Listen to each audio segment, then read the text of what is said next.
नमस्ते नौकासी। और जैसा कि मित्रों आप लोग जानते हैं कि हम लोग हर हफ्ते एक अपने चैनल पे एक व्यक्तित्व को लेके आते हैं जो कि पॉलिटिकल से होते हैं और डॉक्टर्स होते हैं या प्रशासनिक अधिकारी होते हैं। उसी क्रम में आज हम लोग जो है जिला पंचायत अध्यक्ष पूनम मौर्य जी के पास आए हैं जो कि 2.5 साल का इनका कार्यकाल हुआ है और कार्यकाल अति उत्तम रहा है। और अभी विधानसभा चुनाव जो हुआ था उसमें एक नेत्री ने बोला था कि महिला हूँ या लड़की हूँ लड़ सकती हूँ, लेकिन पूनम जी ने ये चित्रार्थ करके दिखाया है बनारस में कि लड़की हूँ मैं लड़ सकती हूँ। और बनारस की ये हैं और सबसे बड़ी बात है कि बनारस के हमारे जो सांसद हैं वो हमारे प्राइम मिनिस्टर हैं मोदी जी। तो हम जिला पंचायत अध्यक्ष से बात करेंगे और जानेंगे कि किस तरीके से कार्य करती हैं और ये किस तरीके से योजनाओं को संचालित करती है। मैडम, सबसे पहले जो है नौकासी की तरफ से आपको हार्दिक शुभकामनाएं। और एक चीज़ और मैं अपने व्यूअर्स को बताना चाहता हूं कि आज जो है सांसद जो है खेल का जो प्रोग्राम हुआ था जिले पर वो बहुत ही सकारात्मक हुआ और मैडम का पूरा सहयोग से पूरी तरीके से सफल रहा। उसको भी हम जो है अपलोड करेंगे, इस पर आप लोग को ले आएंगे। सबसे पहले मैडम से बोलेंगे मैडम अपना पूरा परिचय दें, उसके बाद हम सवाल को सिलसिला शुरू करेंगे। मैडम। मैं पूनम मौर्य, जिला पंचायत अध्यक्ष वाराणसी। मैडम, जो कि सबसे पहला सवाल बनारस की जनता ये जानना चाहती है कि जो 2.5 साल का आपका कार्यकाल रहा उसमें आपने महिलाओं के लिए जो कि हम राष्ट्रीय ग्रामीण आजीविका मिशन जिसको बोलते हैं NRLM, उसके तहत आपने क्या किया और कितनी महिलाओं को अपनी तरह सशक्त बनाया? राष्ट्रीय आजीविका मिशन के तहत हम लोगों ने लगभग 10,000 महिलाओं को ऋण दिया ताकि वो स्वयं सहायता के जरिए महिलाएं स्वावलंबी बने। और प्रधानमंत्री जी का ये सपना है कि महिलाओं को स्वावलंबी बनाने के लिए वो ऐसी ऐसी योजनाएं भी लाते हैं और उन्होंने महिलाओं को बढ़ाने के लिए हमारे देश के यशस्वी प्रधानमंत्री, जो मेरा सौभाग्य है कि मैं उनके संसदीय क्षेत्र से जिला पंचायत अध्यक्ष हूँ और मैं भी उनसे प्रभावित होकर महिलाओं के लिए, उन महिलाओं को उठाने के लिए, महिलाओं को सशक्त बनाने के लिए, उनको जागरूक बनाने के लिए हमेशा प्रयासरत रहती हूँ और बहुत से ऐसे कार्यक्रम में भी जाती हूँ। अगर महिलाएं मुझे बुलाती हैं तो मुझे अच्छा लगता है उनका उत्साहवर्धन करने। और आज देखिए तो हर क्षेत्र में महिलाएं हैं और इसमें बहुत बड़ा योगदान हमारे देश के यशस्वी प्रधानमंत्री मोदी जी का है, क्योंकि उनकी ऐसी योजनाएं हैं और हर छोटी से छोटी चाहे बड़ी योजनाएं महिलाओं के लिए समर्पित है। अभी उनकी आपने अभी देखा कि महिलाओं को 33% आरक्षण जो मिला है, आने वाले समय में विधानसभा हो चाहे लोकसभा में महिलाओं की सीट जो है बढ़ेगी और निश्चित तौर पे मुझे लगता है एक बहुत बड़ा राजनीतिक बदलाव आएगा जब महिलाएं संसद में और विधानसभा में आगे जाएंगी, तो बहुत बड़ा बदलाव होगा। मैडम, दूसरा सवाल ये है कि बनारस की जो अगर देखा जाए तो साक्षर दर जो है महिलाओं का वो काफ़ी कम है, या ये कहे कि अपने अधिकारों को लेके वो उतना सजग नहीं हो पाई हैं।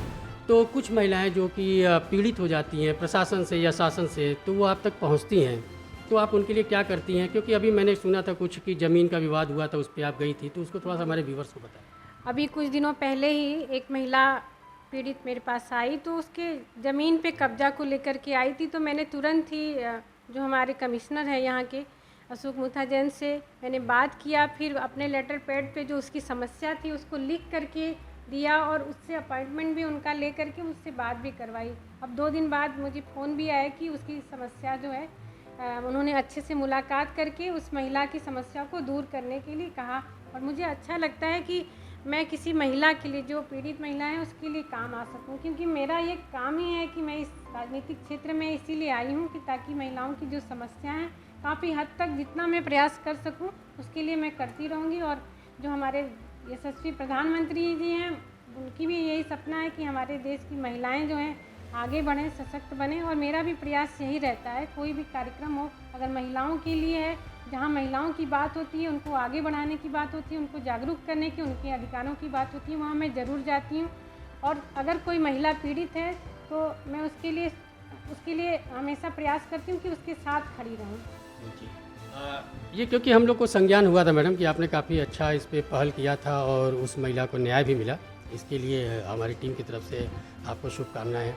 अगर देखा जाए मैडम तो महिलाओं में आज का पुरुष जो है ग्रामीण, क्योंकि जिला पंचायत जो होता है वो ग्रामीण बेल्ट को हैंडल करता है, तो उसमें मूलभूत जो आ सकता है फंडामेंटल्स, उनको आप कैसे फुलफिल करती हैं? क्या फिलर के रूप में यूज़ करती हैं अपने आप को? तो जिला पंचायत का काम देखिए, रूरल एरिया में जो भी समस्याएं होती हैं, चाहे नाले की हो, सड़क की हो, चाहे आवास की समस्या हो, शौचालय की समस्या हो, अगर किसी को मकान चाहिए तो वो भी मैं अपने लेटर पैड पे, अगर किसी को स्वास्थ्य संबंधी सहायता चाहिए तो वो भी मैं मुख्यमंत्री अपने लेटर पैड पे लिख के, मैंने हमें लग रहा 10-15 लोगों को सहायता दी है। मुख्यमंत्री के मेरे लेटर पैड पे लिख के मुख्यमंत्री जी के पास जाता है और मुश्किल से मुझे लगता है मुख्यमंत्री जी के 15-20 दिनों के अंदर अंदर उनको पैसा मिल जाता है। और मैं इसके लिए हमारे देश के जो उत्तर प्रदेश के मुख्यमंत्री हैं उनका मैं धन्यवाद देती हूँ कि इतना जल्दी पैसा आ जाता है और उनको सहायता भी प्राप्त होती है, उनको अच्छे से स्वास्थ्य संबंधी जानकारी भी मिलती है। और बहुत अच्छा लगता है कि पहले भी बहुत सी सरकारें थी लेकिन इतना तेज़ी से काम नहीं होता था, लेकिन अब की जो हमारे ऐसी उन लोग की प्रणाली है कितनी अच्छे से तेज़ी से काम हो रहा है और तेज़ी से विकास हो रहा है। और भ्रष्टाचार तो मैं समझती हूँ कि बहुत हद तक कम हो गया है। और ऐसे ही हमारे आने वाले समय में भी हमारे देश के यशस्वी चाहे प्रधानमंत्री हों चाहे उत्तर प्रदेश के ऐसे मुख्यमंत्री हैं, जब तक वो लोग रहेंगे हमारा देश ऐसे ही आगे बढ़ता रहेगा। और उनके मार्गदर्शन उनकी प्रेरणा से हम लोग भी ऐसे कार्य करते रहें, हम सभी लोग आगे ऐसे ही बढ़ते रहें। लास्ट सवाल मैडम, आपके जो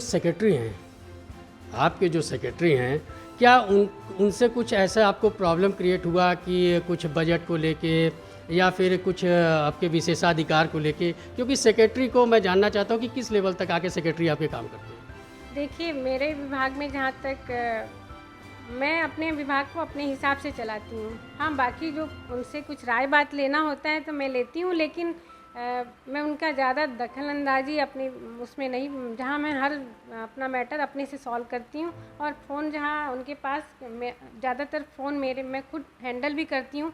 ऐसा नहीं कि फ़ोन आ रहा है वही बात कर रहे हैं, मैं फ़ोन नहीं रिसीव कर रही हूँ, ऐसा एकदम नहीं है। और अपने हर काम को पूरा अपने से हैंडल करने की पूरी कोशिश करती हूँ। तो बाकी हम लोग मिलजुल कर अपना काम कर रहे हैं और उनके सहयोग से जिला प्रशासन भी हमेशा सहयोग करता है, चाहे डीएम हो चाहे सीडीओ, और सबके सहयोग से ही देखिए, जब आप अधिकारियों से तालमेल रखेंगे तभी विकास होगा। नहीं तो अगर आप कहीं भी अपना ईगो फंसाएंगे या कुछ ऐसे, तो हम लोग प्रयास करते हैं कि सब लोग मिलजुल कर अच्छा काम करें और सबके सहयोग से, क्योंकि प्रधानमंत्री जी का संसदीय क्षेत्र है और हम लोग भी जानते हैं कि यहाँ पे कोई भी अधिकारी भी यही चाहेगा कि काम हो। और हम लोग खुद ऐसे राजनीतिक परिवार से आए हैं और हमें भी ऐसी छवि रखनी है कि हम लोग भी अच्छा काम करें, क्योंकि आगे अगर आपको जाना है तो मुझे लगता है कि अच्छा काम करेंगे तभी आप लोग आगे बढ़ेंगे। तो सबकी कोशिश रहती है, सबके सहयोग से हम लोग का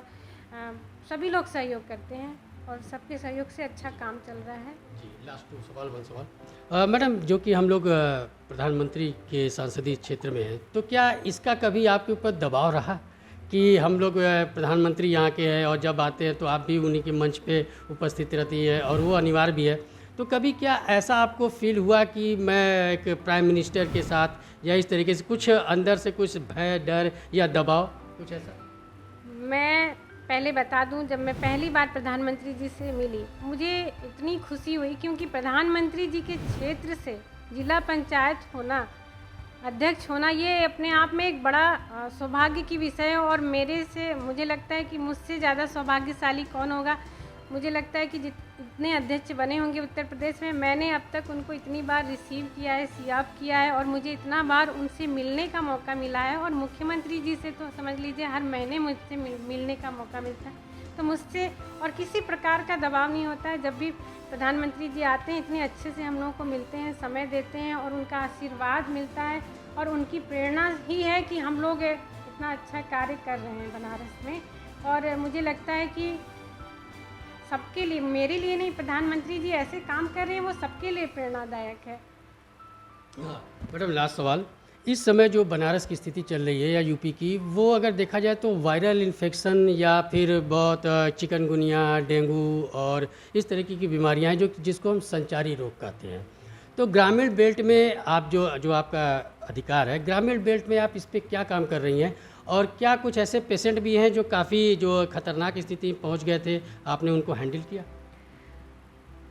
इस समय बनारस में मैं खुद इससे जूझ रही थी इधर पिछले कुछ दिनों से, लेकिन अब काफ़ी हद तक उबर के आ गई हूँ, अब ठीक भी है मेरी स्थिति।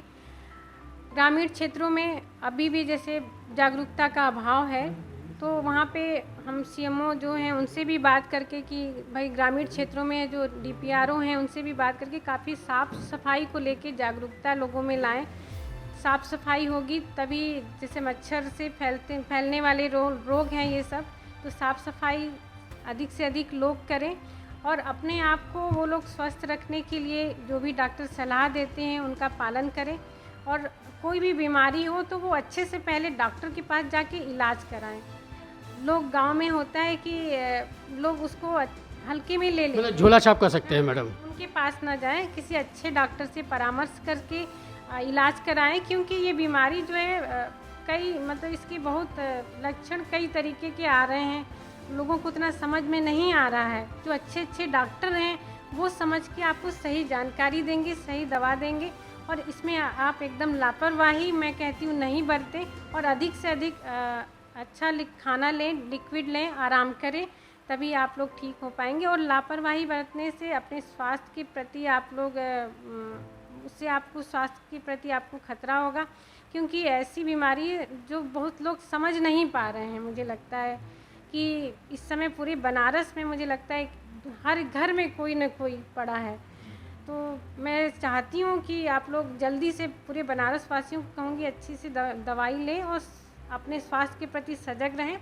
और इस समय जो ये बीमारी है मैं कहती हूँ कि जल्दी से सब लोग इससे उभरें, क्योंकि दिवाली पास में आने वाली है। सभी लोग स्वस्थ हो जाएं और दिवाली जो है खुशियों भरा त्यौहार होता है और सब लोग मिलजुल कर अच्छे से परिवार के साथ मनाएं।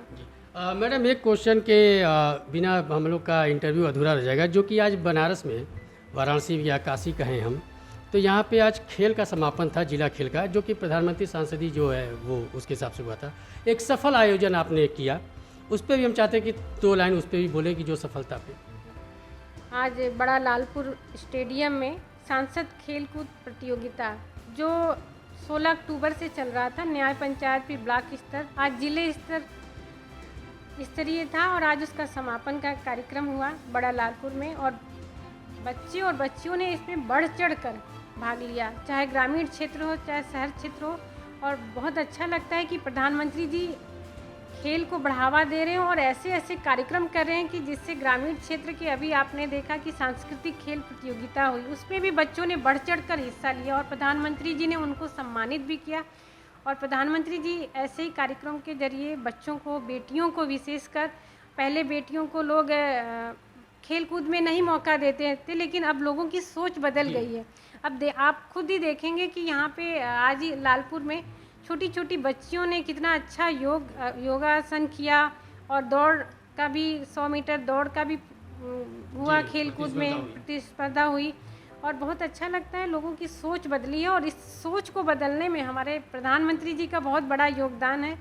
अब जब से वो आए हैं तब से उन्होंने खेलों में, हमें मुझे लगता है कि काफ़ी बदलाव आया है और काफ़ी बजट, अब खेलों में पहली जैसी स्थिति नहीं रही। बहुत सी सरकारें आई लेकिन उन सरकारों में खेलों पे नहीं ध्यान दिया गया, लेकिन जब से प्रधानमंत्री जी ने आए, देश के प्रधानमंत्री जी बने हैं, तब से उन्होंने खेलों को बढ़ावा दिया है और खेलों पे बहुत ध्यान दिया है और लोगों में अब बदलाव भी आया है। अब लोग बच्चों को खेल के क्षेत्र में भेजने से डरते नहीं हैं। अब वो लोग नहीं सोचते कि बच्चे का खेलेगा पढ़ेगा तभी वो नवाब बनेगा, मतलब पढ़ेगा लिखेगा तो नवाब नहीं बनेगा, अब खेलेगा कूदेगा तो भी वो नवाब बनेगा। तो ये सोच हमारे प्रधानमंत्री जी ने ये बदल के रख दी है और लोगों की, और बच्चियों ने बढ़ चढ़ कर भाग ले रहे हैं और अच्छा लगता है। और अभी आपने देखा ही कि भारतीय हॉकी महिला टीम भी गोल्ड मेडल लेकर भारत आई और उन्होंने पूरे विश्व में अपने देश का, हमारे देश का परचम लहराया। और अभी विश्व कप भी हो रहा है, आप लोगों ने देख रहे हैं कि क्रिकेट टीम जो है 8 मैच लगातार जीत गई। और मुझे लगता है ऐसे ही अगर आगे होता रहे तो हमारा देश जो है वर्ल्ड कप जीत के लाएगा। और इसमें सभी लोगों का, मैं कहती हूँ, जब खेलों में इतना बढ़ावा दे रहे हैं तो इसमें प्रधानमंत्री जी का बहुत बड़ा योगदान है। बच्चों को आगे बढ़ा रहे हैं और उनका आशीर्वाद ऐसे ही मिलता रहे हम पर। धन्यवाद। आप देख रहे थे कि किस तरीके से जो है जिला अध्यक्ष महोदय जो महोदया है वो हमसे बात कर रही थी और कितनी बेबाकी से बता रही थी। और बनारस को ऐसे ही समझा जा सकता है कि जहाँ पे ऐसी अध्यक्ष हों, महिला अध्यक्ष हों, वहाँ पे अब महिलाओं और बच्चियों का उत्थान होने से कोई नहीं रोक सकता, साथ में प्रधानमंत्री के साथ। तो इसके साथ हम लोग विदा होते हैं, फिर अगले हफ्ते हम लोग एक ऐसे प्रसार से मिलते हैं। तब तक के लिए धन्यवाद।